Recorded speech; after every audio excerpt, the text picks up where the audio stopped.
Merci pour les applaudissements. Rebonjour à tous. Bonjour Jennifer. Bonjour. Je suis ravie de t'accueillir sur la scène inspirationnelle parce que vous avez bien fait de rester. Cette histoire est une vraie inspiration. Donc je suis très heureuse de la partager avec vous aujourd'hui. Ce que je vous propose pendant les 30 prochaines minutes, c'est de parler du parcours inspirant et remarquable de la marque Joli Moi. Je vais laisser bien sûr Jennifer se présenter et voilà, et puis vous parler un peu de son parcours et de la manière dont PrestaShop les accompagne au quotidien dans l'ensemble de leur challenge. Jennifer, à toi. Bonjour à tous. Oui, je suis ravie d'être là en tout cas aujourd'hui. J'ai perdu ma voix, c'est ce que je disais à Juliette ce matin, mais ça va aller.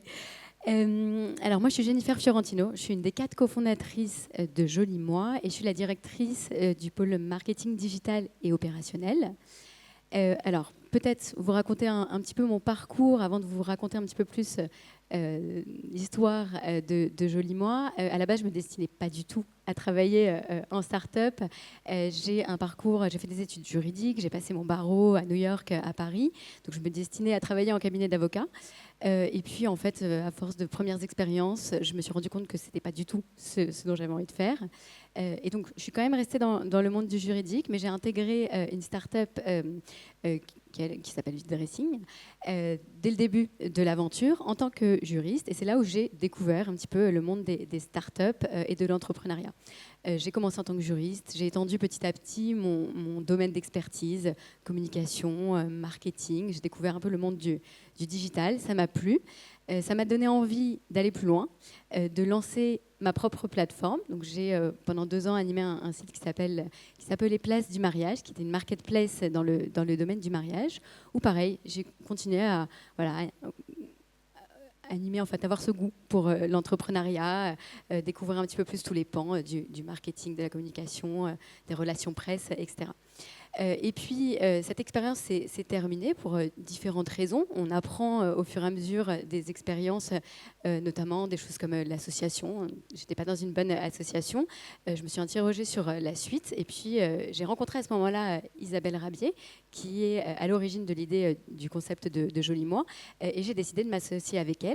Et on a lancé, toutes les deux d'abord, puis on a été rejoints par 2 associés, Joli Moi, qui fête ses 7 ans cette année. On dit que c'est l'âge de raison, une année avec plein de projets. Et donc Joli Moi, qu'est-ce que c'est ? Joli Moi, c'est la première plateforme de social selling responsable qui regroupe les meilleures marques de beauté et de bien-être et qui permet aux clients d'être accompagnés dans la quête de leur routine beauté idéale. Alors comment on fait ça ? En fait, on s'appuie sur un réseau d'indépendants qu'on appelle des social sellers, dont le rôle est de tester des produits et de les recommander à leur réseau et d'être rémunérés pour cette recommandation de produits qu'ils vont faire. Et donc Joli Moi, voilà, 7 ans, société française, on est 4 cofondatrices, une équipe de 50 personnes et aujourd'hui plus de 10 000 social sellers. Ils ont un petit nom chez Joli Moi, on les appelle des stylistes qui font partie de notre communauté. Très belle histoire, je vous l'avais dit. Dis-moi Jennifer, comment est-ce que vous est venue l'idée finalement du social selling, la vente par recommandation ? Comment est-ce qu'on en vient à créer ce type d'entreprise ? Alors, la genèse de Joli Moi, donc à l'origine, c'est donc Isabelle Rabier, qui est la fondatrice de Joli Moi, qui est elle-même fondatrice d'une marque qui s'appelle Dermance. Dermance, c'est une marque de soins visage qui a une cible qui est les femmes aux peaux matures. Elle a sorti cette marque il y a un petit peu plus de 10 ans, en sortie d'école de commerce. Et à cette époque déjà, elle avait choisi comme mode de distribution la vente par recommandation. Sauf qu'à l'époque, ça se faisait essentiellement via des ventes en physique, des réunions à domicile, ce qu'on appelle des beauty parties. La problématique qu'elle a rencontrée à ce moment-là, elle avait développé un beau réseau de conseillères, plus d'une centaine de conseillères en France, mais c'était que monomarque, Or, dans la salle de bain de chacun d'entre vous, j'imagine, il n'y a pas qu'une seule marque, première chose. Et puis, sa cible était les femmes aux pommatures, donc assez niche. Et ces conseillères, en fait, ressemblaient évidemment à leur cible. Et donc, avaient plutôt entre 60 70 ans, sans faire dans le cliché. C'était pas obligatoirement les personnes les plus digitalisées. Or, elle avait pour objectif à l'origine de digitaliser cette activité. Donc il y a d'abord eu cette expérience. À ce même moment, il y a beaucoup de marques qui ont commencé à la contacter en lui disant écoute, nous, ça nous intéresse en fait ce mode de distribution alternatif. Il y a des marques qui n'ont pas l'envie d'être distribuées dans certaines boutiques très très connues, qui n'ont pas la possibilité, mais qui parfois n'ont pas l'envie, tout simplement parce que c'est des marques qui ont besoin d'être vraiment conseiller à leurs clients, et donc s'appuyer sur des personnes qui connaissent vraiment les produits, qui sont formées et qui vont passer du temps avec le client pour raconter les produits. Donc cette demande de marque en parallèle de cette première expérience de Dermance. Et puis après, il y a les constats. En fait, des études montrent qu'aujourd'hui, il y a une étude de Nielsen récente qui dit que 83% des consommateurs préfèrent les recommandations de leur famille, de leurs amis, plutôt que faire confiance à des publicités. C'est assez normal, il y a souvent une petite défiance par rapport aux publicités, par rapport aux marques. Et la recommandation, ça fait partie de notre quotidien. On recommande tous les jours une bouteille de vin qu'on a bu, un restaurant qu'on a testé, etc. Donc il y a ces constats-là.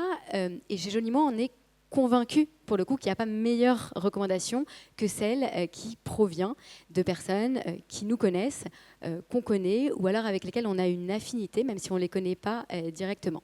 Donc c'est comme ça qu'est née l'idée du concept de Joli Moi, et cette envie d'accompagner vraiment les clients au quotidien dans la quête des bons produits, de ne pas avoir un conseil qui est biaisé, et d'avoir un conseil qui est vraiment efficace et responsable. Alors pour te dire un petit peu le social selling, qu'est-ce que c'est? Parce que ça ne parle pas obligatoirement à tout le monde, le social selling. Le social selling, c'est en fait recommander des produits via une communauté qu'on anime sur les réseaux sociaux. Donc la plupart de nos social sellers font essentiellement cette activité en digital via leurs réseaux sociaux, par Facebook, par Instagram, par TikTok, où ils créent des communautés, ils développent les communautés, on les accompagne en ce sens et ils vont recommander les produits essentiellement via les réseaux sociaux. C'est aussi de la recommandation qui peut se faire en offline. Il y a aussi ces concepts d'ateliers, parfois entre copines, entre collègues, etc. Donc il y a aussi un petit peu de vente physique.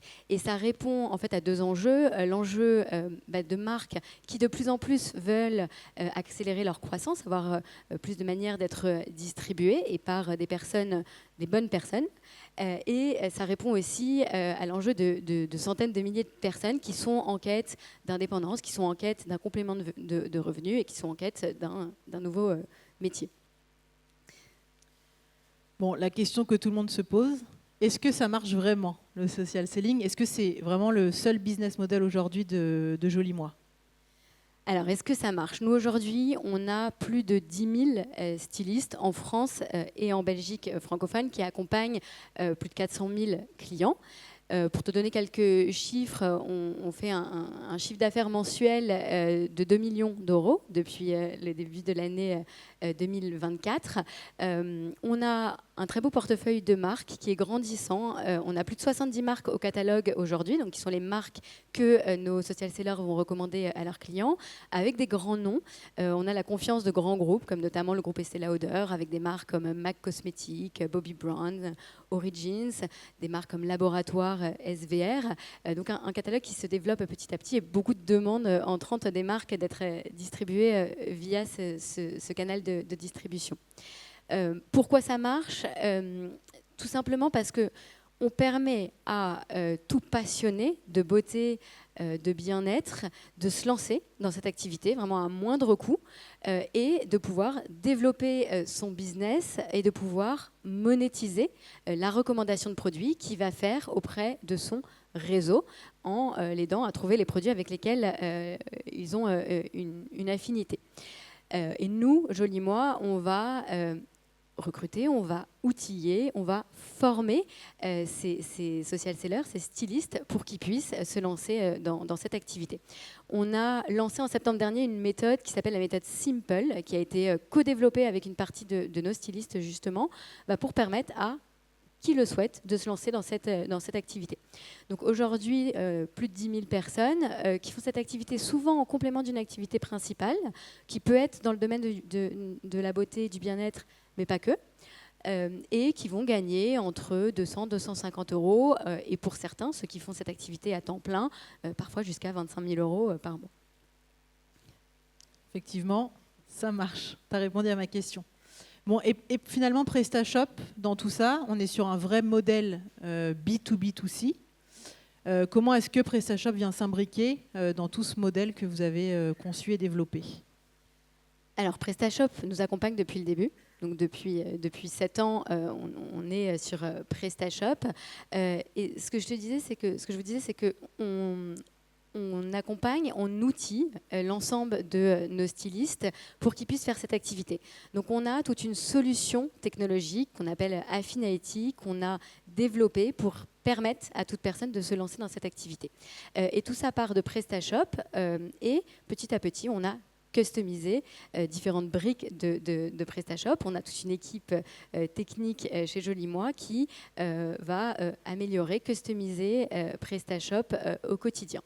Alors des exemples, on a donc 70 marques au catalogue, ça fait plusieurs milliers de références sur le site, et on savait dès le début que nos stylistes n'allaient pas connaître tous les produits, n'allaient pas pouvoir tester tous les produits, se former sur l'intégralité du catalogue. Donc dès le début, on a mis en place un système de diagnostic qui permet aux clients de remplir un petit questionnaire assez ludique sur le site, où on va les interroger sur leur profil beauté, sur le temps qu'ils consacrent à leur routine dans leur salle de bain, sur les ingrédients qu'ils souhaitent exclure des formulations des produits. Donc c'est assez ludique, et en fonction de leurs réponses, on va leur pousser une sélection de produits affinitaires. Donc on va leur dire leur pourcentage d'affinité avec les produits. Et ça, tous ces résultats vont être accessibles aux stylistes qui vont faire cette activité, qui va leur permettre en fait de mieux aiguiller le client.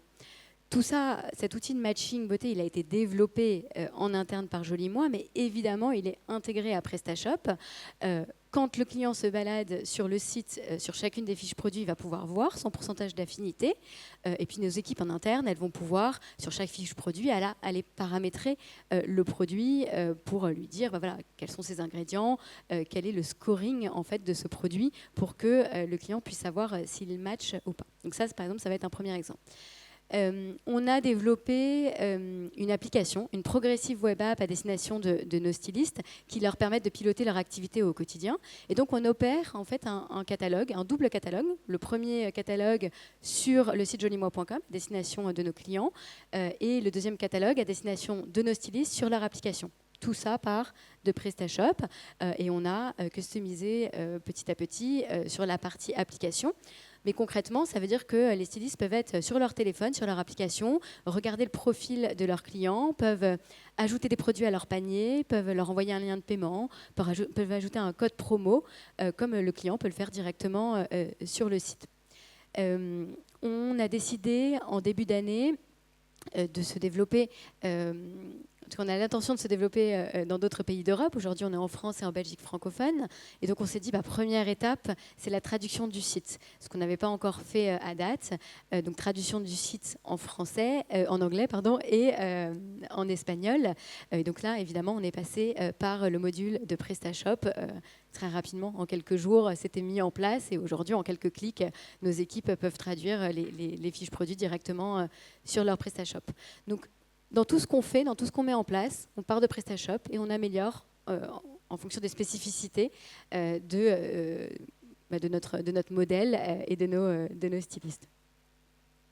Super. Alors, je crois que pour vous, la fidélisation, c'est un vrai point clé. Comment est-ce que vous la gérez au quotidien, cette fidélisation, du coup, à travers votre boutique PrestaShop ? Oui, tout à fait. La fidélisation, ça a toujours évidemment été un point très très important. On avait depuis plusieurs années un programme de fidélité en passant évidemment par PrestaShop, par le module de programme de fidélité de PrestaShop, qu'on a fait évoluer en septembre dernier. Pourquoi ? Parce qu'on a évidemment cet objectif de fidéliser le client, d'augmenter le taux de repeat, mais on avait aussi cet objectif d'augmenter l'acquisition de nouveaux clients.